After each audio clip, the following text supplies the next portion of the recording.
Yeah. Let's say I have like a 90 in math, and there's a test on Monday. Can I come in on Friday and like the teacher give me like practice problems or something? Absolutely. It's called a walk-in. You become a walk-in. You pick the time. I don't know how teachers will structure their day.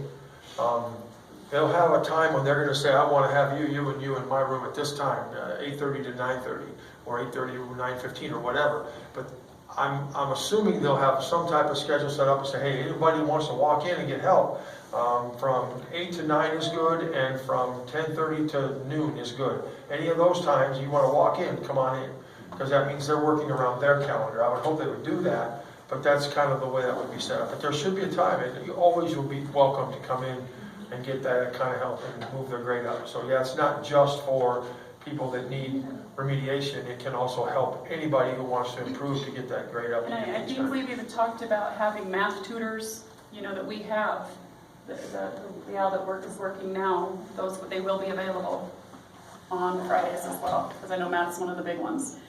Real quick, Brendan, you talked about getting a 90 or an 80 in math.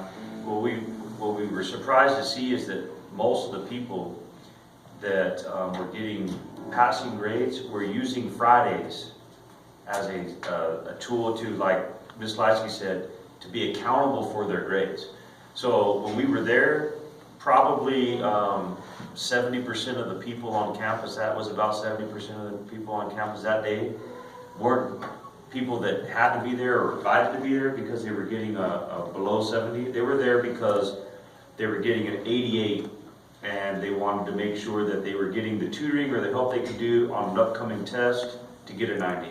You'd be surprised at how many people were going from D to C and from C to B and from B to A, and it's because they now have an option to be accountable to come in and get that help for the first time.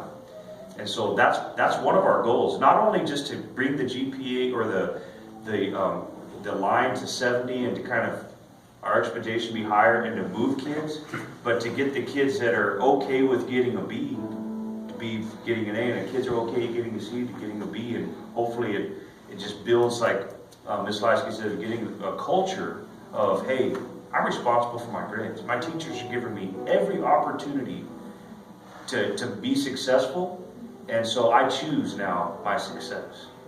And if I'm happy with where I'm at, that's okay, but we're hoping that people will be like, hey, I can get ahead.